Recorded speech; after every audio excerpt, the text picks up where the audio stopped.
Hello and welcome to Connected, the show that keeps you connected with all things local. I'm your host Ashley Jones, and we have a great show lined up for you today. We have some great guests, including Bob Niven, also Blair Alsop, a Highland dancing feature and a special live performance by Jake and Emily. So without further ado, we'll find out what the big shows are on here in town. Sure to be a treat for all the mothers out there. The 1010ers are heading back home for their special Mums the Word Mother's Day tour at QPAC on May 15. No doubt they'll be playing plenty of crowd pleasers. Meanwhile, you're also invited to spend an evening with popular musical and film icon Julie Andrews, May 18 at the QPAC Concert Hall. It's set to be a highlight as she takes audience questions and features unseen clips from her time on stage and screen for the first time in Australia. For that local music feel, indie pop band San Cisco come to Brisbane after returning from their first US tour. They'll feature tracks off their latest and first self-titled album, that's May 17 at the Zoo. Rock band Something for Kate are hitting up the Hi-Fi Bar in West End on May 18, featuring tracks from their latest and sixth studio album, Leave Your Soul to Science, which debuted at number 5 on the Australian album chart. May 23rd is also the official day when morning teas are held right around the country as part of the Cancer Council's Australia's biggest morning tea initiative, raising money to help support the fight against cancer. So if you're invited to one, make sure you donate generously, or you can even do it online. As always, plenty of events and activities happening around the place, so stay connected online through our website and Facebook page. With me in the studio now is a special guest CEO of the Cooley Rocks On Festival, a 50s and 60s nostalgia festival featuring, believe it or not, 2 kilometres of rock and roll. This festival is happening between the 31st of this month right through until the 10th of June. It's all happening in Coolangatta, and to tell us about it is Bob Niven. How are you, Bob? Good, thanks, Ashley. Yourself? Great, thank you. And That's of course, 2 kilometres of rock and roll, that sounds amazing. Must have been a huge process for you to get that pulled together. It's a bit of a logistical nightmare, as they say, but it's great fun. We've got a great team behind us. Masses of volunteers, and of course, as we all know, events wouldn't be events without volunteers. But we're replicating a festival that was there or had been there for 23 years, and we're now in our 3rd year, and looking really strong for this year too. Now, I understand you had about 50,000 people there last year, is that right? No, probably closer to 60 to 80. Really? Yeah, wow. And that was in miserable weather conditions, so if the gods smile on us this year, we think we'll crack 100,000 easily. Yes, that's fantastic, isn't it? What is it you think is still the charm about rock and roll? Because it does seem to really attract a lot of people. Well, it's a combination of things. The big pull, other than just the music and the cars, is the era itself. Things were a lot easier back then. There wasn't the stresses as there is today. Obviously, the global information and the internet wasn't there, so you didn't know as much as what you know, and it wasn't at your fingertips as what it is now. It's a great feel. That's what it's all about. Now, it was just before my time, contrary to some of the crew's belief. That I won't go there. Well, I certainly grew up with the rock and roll. The thing about it though, Bob, is it's such a wonderful era in music because the 50s and the 60s offered such a diversity, amazing artists that we still hear as evergreens today. Is that what we can expect to hear at the festival? Oh, definitely. We've got a lot of cover artists, impersonators. Elvis is always big. I was going to ask you about him. We've got a couple of Elvis shows. People are hoping that Elvis himself makes an appearance, but I don't know. I got some pull, but I don't think I got that much.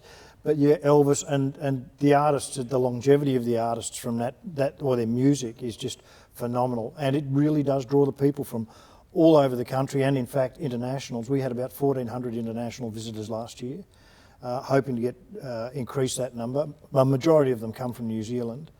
But it is really good. It's really enjoyable. So is it an event where I could say, look, love to come down for the day, or is it really more aimed at I need to come for a few days and enjoy it? No, it's for the day tripper. It's for the person who wants to stay overnight. It's if you want to stay for the whole 11 days of the festival. There's something on every day. The main weekend is the Queen's birthday weekend, which encompasses basically the 7th through to the 10th. We've got free outdoor stages, and that's when the bulk of the display cars pre-1970, right back to vintage cars are there, and we'll have about 1,300 cars this year, which will basically make us the biggest festival of this type in the Southern Hemisphere. Thanks, Bob. If you'd like to know more about this 50s and 60s Nostalgia Festival, make sure you visit the website. Details are on the screen. When we come back from the break, I'll be talking with Blair Alsop, a volunteer with Brisbane Greeters. Stay with us.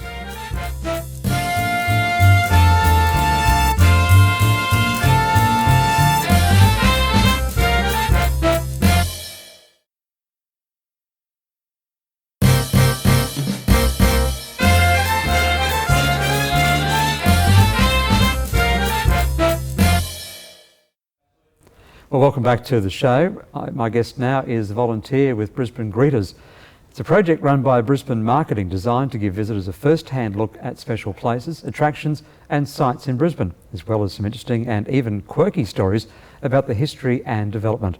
It's my pleasure to welcome Blair Alsop. How are you, Blair? Yeah, good. Nice to be here. And of course, Brisbane City, have you found that it's put a whole new perspective as you became a Brisbane Greeter onto the city and all the little quirky things that we have? That's so true. Actually, the thing about Brisbane as a city is it is a very compact city. And as we go around on having these experiences and taking people through the city, you get to see it through other people's eyes. And so no matter how many times you go down a street, each time you do it with someone new, they'll ask you a question or you'll see something through their eyes, and it'll be an all-new experience for you. So, I've done over 100 of these things, and each time I do it, I still find something new. So it seems to be never-ending. I want to find out firstly, why did you sign up to Brisbane Greeters? Well, my wife volunteered me for it. They're good like that, aren't they? They do what we need. We have a lot of, I'm Canadian by my accent, we have a lot of overseas visitors that would come and visit us, and I was taking people around Brisbane anyways and showing them various different aspects of it. When we heard of the program, my wife said quite clearly, it's like, you're already doing this, you might as well go down and sign up for it. So it's been a great experience. So we often hear people like you being able to, wax lyrical about all these wonderful things. But how much research have you had to do to find out? A fair bit. As I said, a lot of the research that comes before you start a tour, you'll look at where you want to take someone, what's interesting.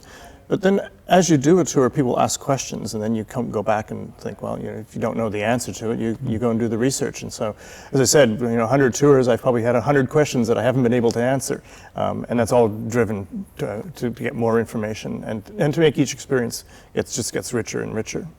So is it a mix of both locals and visitors, or what are you seeing? Yeah, it's an interesting, the mix of it. We've been going for a year now, so we're starting to get some statistics back of where we're at. And about 30% of our visitors are international, which you'd sort of expect. But I've been surprised at the number of locals that have been taking it because people want to find out more about their city. Are locals who are getting ready to host visitors. So they're thinking, oh, I have a visitor coming next month, maybe I should find out what to do. Kind of unique to Brisbane too, I think we're getting a lot of relocation people. So people are just recently moved to Brisbane, I think with the booming economy and the resources industry. There's lots of new people in Brisbane. And sometimes it's the spouse of the person. So someone's been transferred to Brisbane and they're busy working, and their partner is now sort of at a loose end and wanting to find out more about this city. So give us just quickly, what would be one of the kind of really special, quirky things about Brisbane that you've discovered? Oh, there's so many of them. Like, where do you start? One of the ones that's quite interesting, when I have people from America come over and I take them in behind St. Stephen's Cathedral, there's a bell that sits in a little gazebo there. And again, most Brisbane people probably haven't even noticed it, but it is the sister of the Liberty Bell from Philadelphia. Really? Except ours doesn't have a crack in it. Not yet. Not yet. Now I mention it, we'll have some vandal go back there. Yeah.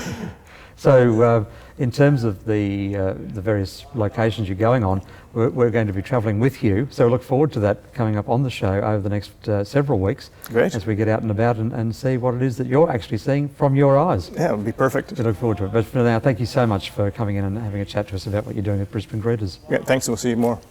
For further details or bookings, you can visit the website, the W's, brisbanegreeters.com.au. Next up on the show, we have a segment on the traditional Scottish art form, that is Highland dancing. We sent our team out on location to interview 14-year-old Alana Hamilton, who's an avid dancing fanatic. Hi, my name's Alana and I'm 14 years of age, and I do Highland dancing and I learn off of my Nakati.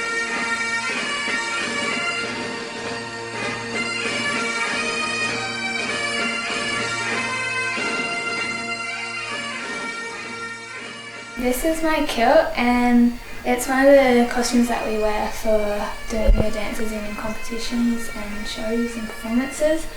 and this tartan is a green Erskine, and it cost me $1,000 to get it made, plus socks, which are made from wool. Highland dancing has a lot of competitions that can turn out to be quite pricey because you have to pay a big entry fee, plus if they're not where you live you have to pay for air flights, accommodation, taxis, everything, and they can usually cost quite a few $100s. In a year I probably travel to comps, not in Brisbane, about 4 or 5 times a year. I do one private a week of dancing with my teacher, and then I try to get about 3 hours of practice done during the week, and in one day I try to at least get half an hour done so that I keep on the ball and improve. And sometimes it can affect my social life because if my friends ask me to go somewhere on the weekend, if I haven't practiced, or I might have a lot of homework to do because I practiced too much and not done my homework, or I've got a competition on, so I can't go out with it. When I first told my friends that I did Highland dancing, they all tried to ask me if this is what it looked like, and they were all turned in and trying to do Irish dancing, and I was like, no, definitely not what it's like. And then when I tried to describe to them what it was, they laughed. And then one time I decided I'd show them a chartreuse, and they got puffed just watching me doing it, and they were like, oh my god, it's actually really, really hard.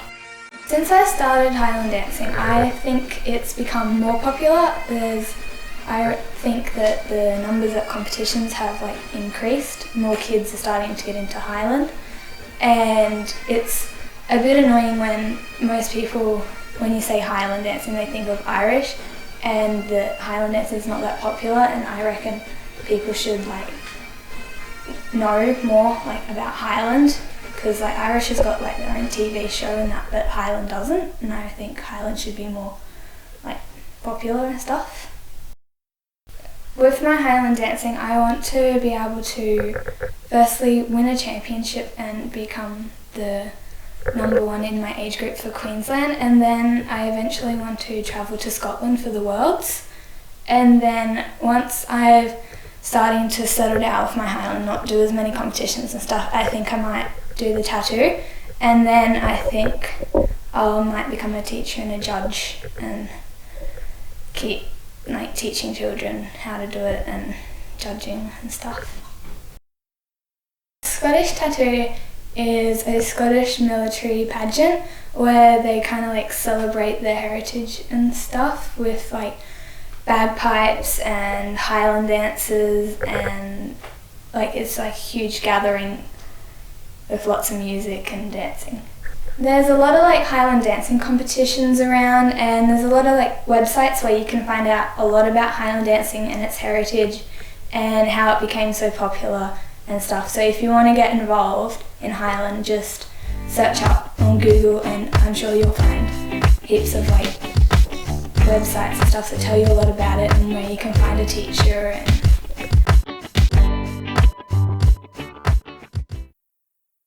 Well, it's certainly great to see a special dance like that still alive. Well, here with me right now in the studio are two special guests, Jake Barris and Emily Newen Hunt. They are singers who love to perform and who have a YouTube video that's received over 10,000 views. One has even shared the same stage as bands such as British India, Syndicate and more. As you welcome Jake Barris and Emily Newen Hunt. How are you both? Hi, good, thank you. Well, Jake, firstly to you, what would you say would be either the bands or musos who influence your style of music? Well, I started off listening to Pete Murray, which influenced me a lot on acoustic guitar, but it's kind of gone into more rocky stuff like Powderfinger and Jet. So. Okay. And Emily, how about you? Who would you identify as perhaps those who have influenced your music? I started off listening to Taylor Swift, but then I headed more towards the indie kind of genre, so Ed Sheeran, City and Colour, stuff like that. Okay. So look, thank you very much for taking time to have a bit of a chat with us. We're going to hear from you though musically a little bit later on in the show, but for now, thanks very much for joining me. Thank you. Well, make sure you do stay around because after the break, Jake and Emily will be performing a great hit for us.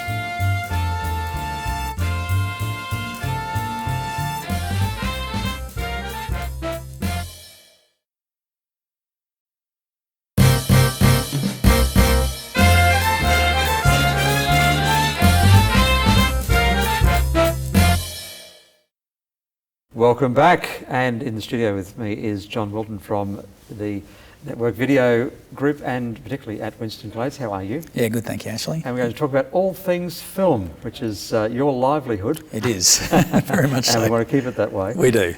So I guess firstly we're going to have you as a regular on the show thank you. to take a look at some of the classics and those kind of things. Do you find that beyond the blockbusters, people still do love to go to look at some of the old films? Definitely, we're constantly asked for old movies. It'd be great to get our hands on every movie we could, every movie that's available. Unfortunately, in Australia, that's not the case. But yeah, we try our best. Yeah.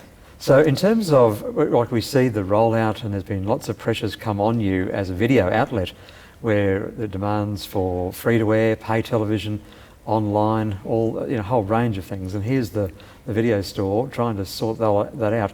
Is there a particular order from the big screen to you? Definitely. There's windows to different types of media that you can utilise. Predominantly, obviously, it's movies first. Within that window, surprisingly, you have aeroplanes. Okay, yes. And you have some hotels. We've all been to a resort and you can push a button and you can get movies. So that's a very short window before us. And then, yes, it's that next step, which is video retailers, video retailers, pay TV, paid services, not all movies. So we're definitely closer to the beginning than the end, that's for sure. Free-to-air is quite a way back. Do you find that there are people who wait to come and rent the video, or they want to see a movie again? Definitely a lot of movie again, but yeah, people see the value in what we do, and that's the relevance of the video store. You can come into our store as an example, and for a family you could rent 4 movies for less than $4 each. Okay, yeah. And that's the latest blockbuster. Yeah. So, you divide that by 4 and that's $1 each. You just can't do that anywhere else. Exactly, true enough. Now, there is a lot of pressure on video stores, as we hear in the media almost constantly at the moment, and there's been stories around some who have to close due to the pressure of the online stuff. But you're still there, you've weathered a storm, or probably a storm or two with pay TV and a few other things coming in. Look, I mean, there's always been talk about what might replace the video store as a viable entertainment outlet. We find that retail in general is doing it very tough. You can talk to a number of different retailers and ask them how they're going, and it doesn't matter if it's a video store, a clothes store, some other form of retail. I'd like to rattle them all off, but yes, there is pressure at the moment on retail. And with Australians, I think, saving more than they ever have, our personal wealth at the moment, what we're trying to save and what we're trying to minimise on, that's going to be tough for anybody. But we're doing okay. John, thank you so much for joining us in the studio. Thank you. And we now have a very special performance from 2 young singers. We met them just a little bit earlier, and they've reached over 10,000 views on YouTube each. Let me tell you that one. And they're singing various songs from Ed Sheeran and more. We're very lucky to have the 2 of them here to perform for us, and they're going to take time out today to perform an acoustic duo, which is their first time together. They're going to do a chart song that's the cover of Kings of Leon called Use Somebody. Here's Jake Barris and Emily Nyong Hunt.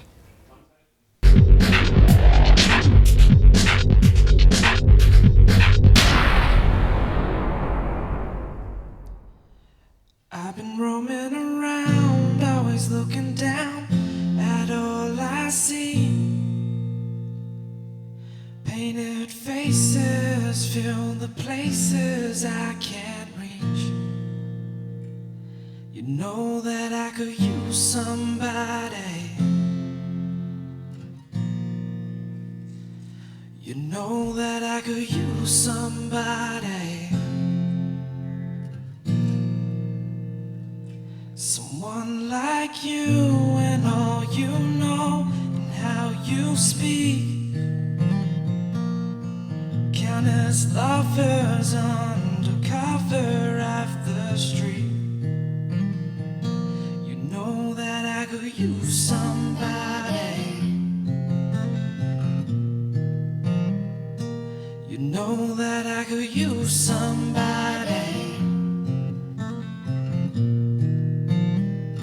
Someone like you.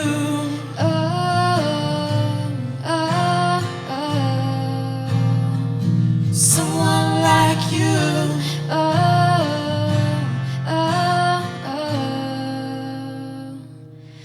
Off in the night while you live it up, I'm off to sleep, waging wars to shape the poet and the beat. I hope it's gonna make you notice. I hope it's gonna make you notice. Someone like me.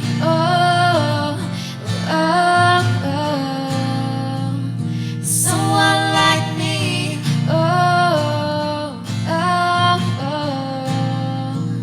Someone like me. Somebody. Hey, hey. Someone like me. Somebody. Hey, hey. I'm ready now. I'm ready now. I'm ready. Never mind, I'll find someone like you. And I wish nothing but the best for you. So don't forget me, I beg. I remember you said, I'm ready. never mind, I'll find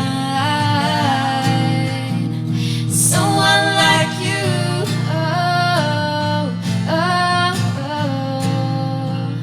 Someone like you.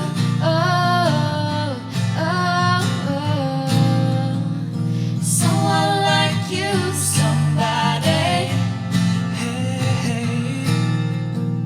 Someone like you. Somebody.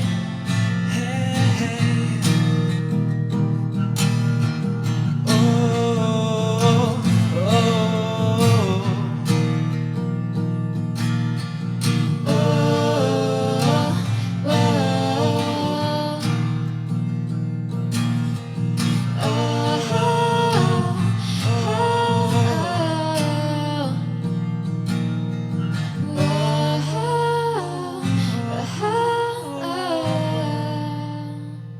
I've been roaming around, always looking down at all I see.